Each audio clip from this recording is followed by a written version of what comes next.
Model town स्थित मां संतोषी आश्रम में 27 अक्टूबर से 5 नवंबर तक रजत जयंती समारोह मनाया जाएगा और इस दौरान 108 श्रीमद देवी भागवत कथा ज्ञान यज्ञ एवं 9 दिवसीय श्री महालक्ष्मी महायज्ञ का आयोजन किया जाएगा।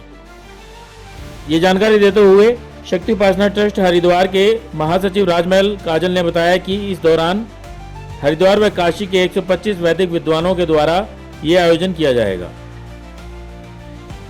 सनातन रत्न परम पूज्य महामंडलेश्वर स्वामी संतोषी माता के द्वारा अपनी रसमयी व ओजस्वी वाणी से श्रीमद देवी भागवत कथा ज्ञान यज्ञ का अमृत पान कराया जाएगा। महामंडलेश्वर स्वामी संतोषी माता जी शक्ति उपासना ट्रस्ट की संस्थात्मक अध्यक्षा हैं, जिन्होंने 1981 में हरिद्वार में मां संतोषी आश्रम के नाम से आश्रम की स्थापना की थी और उसी संदर्भ में 2001 में मां संतोषी आश्रम हिसार की स्थापना परम पूज्य माता श्री जी के कर कमलों द्वारा की गई थी। उसको स्थापित हुए अब 25 वर्ष हो गए हैं, 25वां साल चल रहा है ये। उसी संदर्भ में जो है रजत जयंती समारोह जो है परम पूज्य माता श्री जी की आज्ञा से रखा गया है और इसमें श्री 108 श्रीमद देवी भागवत कथा ज्ञान यज्ञ और श्री लक्ष्मी महायज्ञ का आयोजन जो है परम पूज्य माता श्री जी के आशीर्वाद से 27 अक्टूबर से 5 नवंबर तक चलेगा। इसके साथ साथ 1 तारीख से लेके 4 नवंबर तक सांस्कृतिक कार्यक्रम भी रात के समय 8 बजे से रखे गए हैं। उसमें नागपुर से श्री उज्जवल जी, जो कि बहुत बड़े कलाकार हैं, वो आ रहे हैं और वो नृत्य नाटिका 4 दिन तक नृत्य नाटिका का आयोजन करेंगे। तो ये कार्यक्रम है। उसी संदर्भ में आज की जो है प्रेस वार्ता परम पूज्य माता श्री जी की रखी गई है। आपसे निवेदन है कि इसको कृपया ज्यादा से ज्यादा कवरेज दे करके, और क्योंकि ये एक राष्ट्रीय प्रोग्राम है, बाहर से भी लोग हमारे ट्रस्ट के जितने भी पदाधिकारी हैं, ट्रस्टी हैं, वो बम्बे कलकत्ता वगैरह से वो भी आने वाले हैं। तो आपसे ज्यादा से ज्यादा यही निवेदन है कि इसको ज्यादा से ज्यादा कवरेज दे करके और हरियाणा या राष्ट्रीय पेज पर लगाने की कृपा करें। आपका बहुत बहुत धन्यवाद। इस मौके पर मौजूद पूज्य महामंडलेश्वर स्वामी संतोषी माता ने बताया कि 1981 में शक्ति उपासना ट्रस्ट हरिद्वार व शक्ति सत्संग सभा हिसार मां संतोषी आश्रम का गठन किया गया था। इस संस्था के तहत पिछले काफी सालों में सामाजिक और धार्मिक कार्य किए जा रहे हैं। हर वर्ष सैकड़ों बच्चों को आश्रम के माध्यम से शिक्षा दिलाई जाती है, जिससे कि वो अपना भविष्य में आगे चलकर जीवन यापन कर सकें। और कई अन्य धार्मिक व सामाजिक कार्य भी आश्रम के द्वारा किए जा रहे हैं। श्री आद्य शक्तिपीठ मां संतोषी आश्रम हिसार के द्वारा 25 बेड का निःशुल्क अस्पताल उड़ीसा के काला हांडी क्षेत्र में भी चलाया जा रहा है। हरिद्वार व पिथौरागढ़ आश्रम में जहां धर्मार्थ आश्रम चल रहे हैं, वहीं लगभग 80 छात्रों को भोजन व आवास सहित निःशुल्क शिक्षा प्रदान की जा रही है। हरिद्वार आश्रम में दरिद्र नारायण की सेवा हेतु नित्य प्रति अन्न क्षेत्र संचालित किया जाता है। श्री आद्य शक्तिपीठ मां संतोषी आश्रम की स्थापना को अब 25 वर्ष हो चले हैं, जिसकी रजत जयंती के तौर पर उत्साह व धूमधाम के साथ इसे मनाया जाएगा। इस शुभ अवसर पर आश्रम में जीर्णोद्धार का कार्य भी किया गया है और 27 अक्टूबर से 5 नवंबर तक 108 श्रीमद देवी भागवत कथा व श्री लक्ष्मी महायज्ञ का आयोजन किया जा रहा है। इस कार्यक्रम के दौरान नृत्य नाटिका श्री उज्जवल खाकोलिया नागपुर के द्वारा आयोजित की जाएगी। शक्ति उपासना ट्रस्ट, इस ट्रस्ट की उपासना 1981 में हुई थी और इसका मुख्य कार्यालय, मुख्य आश्रम हरिद्वार में है। और हमारे शक्ति उपासना ट्रस्ट का स्थापना और उसका मुख्य उद्देश्य है सेवा, शिक्षा और स्वास्थ्य। इस ट्रस्ट के माध्यम से इन 3 कार्यों क्षेत्र में कार्य करने का उद्देश्य है। शिक्षा, जो बच्चे पढ़ने में इच्छुक है और पढ़ने की उनकी सक्षम है पर अभाव के कारण नहीं पढ़ सकते, उन बच्चों को अधिक से अधिक शिक्षा का लाभ पहुंचाना, जिसमें कि हमारी भारतीय संस्कृति का सांस्कृतिक विद्यालय भी मेरा चलता है, जो पिथौरागढ़ में चला हुआ है। और इसी तरह से स्वास्थ्य के क्षेत्र में लेकर हमेशा 1980 में जब ट्रस्ट की स्थापना हुई थी, तब से सैकड़ों बच्चे इस ट्रस्ट के माध्यम से हर वर्ष हमारे निकलते हैं, और जो आगे चलकर कोई आचार्य की ओर जाते हैं, कोई अपने अपने क्षेत्र में बच्चे काम करते हैं। और शिक्षा के क्षेत्र में अनवरत रूप से ये ट्रस्ट काम कर रहा है। मेडिकल क्षेत्र में भी हर आश्रम के साथ कुछ न कुछ एक्टिविटी, हरिद्वार के साथ श्री सीताराम धर्मार्थ ट्रस्ट के नाम से उनका विद्यालय हॉस्पिटल चलता है, जिसमें कि निःशुल्क आंखों की पूरा ऑपरेशन कराया जाता है, और उसके साथ साथ दांतों का और सभी तरह के वहाँ पर वो डायग्नोलॉजी सेंटर ही चलता है, वो कार्य निरंतर उसमें लगा रहता है। इसी प्रकार से ट्रस्ट के माध्यम से उड़ीसा कालाहांडी एकदम नितांत ऐसा क्षेत्र है जहाँ आदिवासियों का नक्सल पीड़ित क्षेत्र था। उस क्षेत्र में भी जाकर के हम लोगों ने शक्ति उपासना ट्रस्ट, माँ संतोषी जन कल्याण फाउंडेशन के द्वारा, माँ संतोषी ट्रस्ट के अंदर ही है वो भी, और वहाँ हमने एक बहुत बड़ा हॉस्पिटल खोला है। और प्राथमिक बेसिक शिक्षा के 5वीं तक जो आदिवासी बच्चों हैं उनको पढ़ने के लिए स्कूल खोला हुआ है, मंदिर बनाया हुआ है, जहाँ अनवरत रूप से वो भी लगभग 20 सालों से वहाँ कार्य कर रहा है। इसी तरह से इधर पिथौरागढ़, जहाँ उत्तराखंड में, वो भी एक नितांत सीमांत क्षेत्र है, जिसमें से दूर सुदूर ग्राम से बच्चे आते हैं। वहाँ आवासीय हमने विद्यालय बनाया हुआ है। 6ठी से लेके 12वीं तक हमारा संस्कृत विद्यालय वहाँ चलता है। उसमें सभी प्रकार के बच्चों को शिक्षा दी जाती है।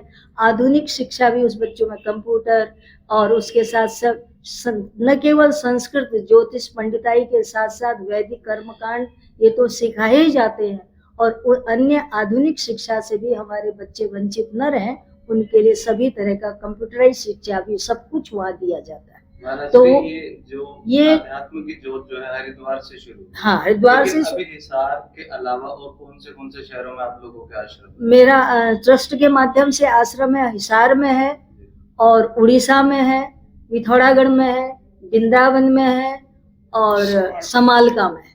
ये आश्रम इस ट्रस्ट के माध्यम से चल रहे हैं।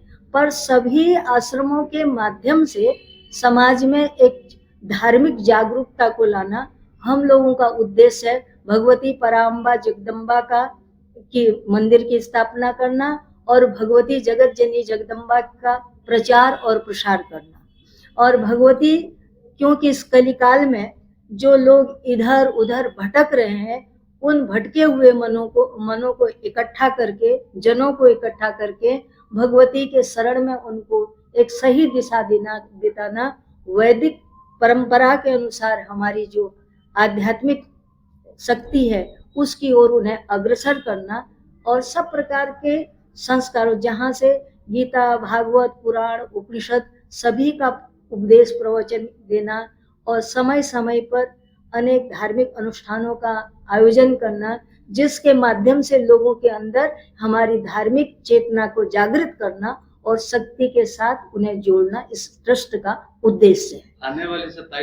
आने वाले इसी उद्देश्य को पूरा करने के लिए, जन हिताय के लिए, जन सुखाय के लिए, हमारे यहाँ सर्वजन कल्याण की भावनाओं को लेकर यज्ञ कर्म हमारे वैदिक शास्त्र में बताया गया है। वेदों के द्वारा ये कार्य बताया गया है कि यदि हम समष्टि का कल्याण करना चाहते हैं तो उसके लिए एकमात्र साधन है यज्ञ।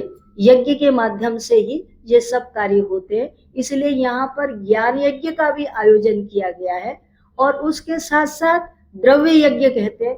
ज्ञान यज्ञ में तो 108 देवी भागवत की कथा रखी गई है, और उसका यहाँ पंडित लोग विधिवत बैठ करके, क्योंकि शब्द में बहुत बड़ी ताकत है, मंत्रों में बहुत बड़ी अद्भुत शक्ति है, और मंत्रों के द्वारा ही हमारे ऋषि मुनियों के द्वारा सदैव कल्याण होता आया है। इसलिए यहाँ पर देवी भागवत का 108 कथा का आयोजन होगा।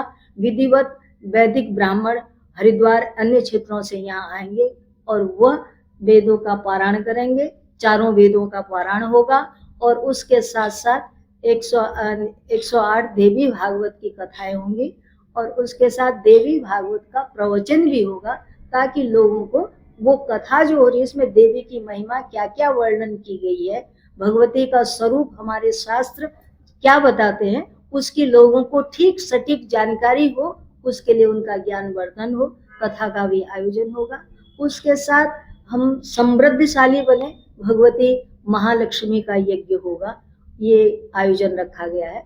और उसके साथ सब बच्चों को आनंद मिले, हमारी सांस्कृतिक जो हमारे भक्त हुए हैं उनका क्या चरित्र रहा है, जैसे मीरा का चरित्र क्या था, रसकान का चरित्र क्या था, उससे एक नृत्य नाटिका के रूप में सती का चरित्र क्या था, इन पर आधारित नृत्य नाटिका के रूप से लोगों को दिखा करके उन्हें आनंदित करने के लिए और एक हल्का फुल्का वो प्रोग्राम भी, सांस्कृतिक प्रोग्राम भी रखा गया है। किन किन क्षेत्रों से श्रद्धालु यहाँ यहाँ सभी क्षेत्र से आएंगे, बम्बई से आएंगे, कलकत्ता से आएंगे और हैदराबाद से आएंगे। जो और जगह मेरे भक्त लोग रहते हैं वो दिल्ली से आएंगे, जैसे जैसे समय मिलेगा वो जयपुर, दिल्ली, सभी जगह से जहाँ जहाँ हमारे भक्त हैं वहां से जैसा जिसको समय मिलेगा सब इस आयोजन में भाग लेने के लिए आएंगे, उपस्थित होंगे। यहाँ पर एक दिव्य और भव्य और मैं सोचती हूँ शायद हिसार के इस जनपद में पहली बार ही देवी भागवत का इतना बड़ा भव्य आयोजन हो रहा होगा। भागवत तो प्राय लोग करते हैं पर देवी भागवत इतना नहीं होता है, तो प्राय भागवत की कथाएं तो सभी लोग उसका आयोजन रखते हैं पर देवी भागवत प्राय कम ही होता है। देवी भागवत के वक्ता भी कम मिलते हैं, उनका प्रचार प्रसार भी इस रूप से बहुत कम ही लोग करते हैं। तो इसलिए यहाँ पर देवी भागवत का आयोजन किया गया, क्योंकि महिषासुर मर्दिनी भगवती जगदम्बा का, जिसने महिषासुर समस्त देवताओं के तेज से भगवती प्रकट हुई और माँ जगदम्बा ने महिषासुर जैसे महान एक जो असुर था, जो अहंकार का प्रतीक है, उसका समन करने का माँ ने कार्य किया, इसलिए माँ का नाम पड़ गया महिषासुर मर्दिनी। तो माँ महिषासुर मर्दिनी के नाम से भगवती का पहला ही मंदिर है हिसार में। मेरे जानकारी में, संध्यान में तो जहां तक है कि शायद पूरे हरियाणा में महिषासुर मर्दिनी का मंदिर नहीं होगा, ये प्रथम ही मंदिर होगा इस क्षेत्र में। ये और भगवती जगदम्बा ने स्वयं इस रूप में महिषासुर का वध करने के बाद जब देवताओं ने माँ की स्तुति की, माँ से प्रार्थना की, माँ ने प्रसन्न होकर देवताओं से कहा कि जब कभी भी विपत्ति आने, कभी भी तुम लोग मुझे याद करोगे, तुम्हारी सारी सर्वा बाधा विनिर्मुक्त धन धान्य सुतान्वित मनुष्यो मत प्रसादेन भविष्यति न संशय। ये कहकर माँ ने देवताओं को आशीर्वचन दिया था कि तुम्हारी सारी बाधाओं को दूर करते, सर्वा बाधा विनिर्मुक्तो धन धान्य समन्वित, धन धान्य से तुम्हें मैं संपन्न कराऊंगी, इसमें कोई संशय नहीं है, ये मत प्रसादेन, मेरी कृपा से माँ ने आशीर्वाद दिया हुआ है। तो माँ के इस जो वरदात्री माँ है उन्हीं का स्मरण करके हम समृद्धशाली बने, सर्वशक्तिमय बने, हमारा राष्ट्र समृद्ध बने, हम समृद्ध बने, हमारे परिवार समृद्ध बने, सब तरह से हमारी और मंगल की, शुभ की कामना को लेकर ये आयोजन किया जाता है। आपको घर बैठे देख रहे हैं, उन्हें आने वाले 27 तारीख के कार्यक्रम के उनके 27 तारीख को एक बार इनवाइट कर दीजिए। पहले सुबह शोभा यात्रा का कार्य है, जल यात्रा निकलती है यज्ञ से पहले, वो कार्यक्रम होगा और उसके बाद 27 तारीख से कथा का आयोजन किया गया है और लक्ष्मी महायज्ञ का आयोजन किया गया है। तो मैं सभी नगर निवासियों को आग्रह करूंगी, बड़े सहृदय और बड़ी विनम्रता के साथ मेरा सबके लिए ये निमंत्रण होगा कि आपके नगर में माँ जगदम्बा का इतना दिव्य और भव्य आयोजन हो रहा है, तो आप अधिक से अधिक पधार कर आकर के इस आयोजन में भाग लेकर के सभी लोग लाभान्वित हैं। माँ तो अपनी कृपा दृष्टि, माँ अपनी कृपा सब पर बरसाएंगे, जिसका जितना पात्र है उतना झोली भर ले। ये मौके जीवन में बार बार नहीं आते हैं, इस प्रकार माँ के उत्सव में सम्मिलित होने का मौका बार बार नहीं मिलता है, इसलिए कोई इस लाभ से वंचित न रख पाए। सबको माँ के कृपा प्रसाद का कण सबको मिलना चाहिए, इसलिए जितना आप लोग चल कर के आइए, यही मेरा आप लोगों से आग्रह है। सभी नगर निवासियों से मेरा यही निवेदन है। हरिओम। ओम। ब्यूरो रिपोर्ट, नई ताज़ा न्यूज़, हिसार।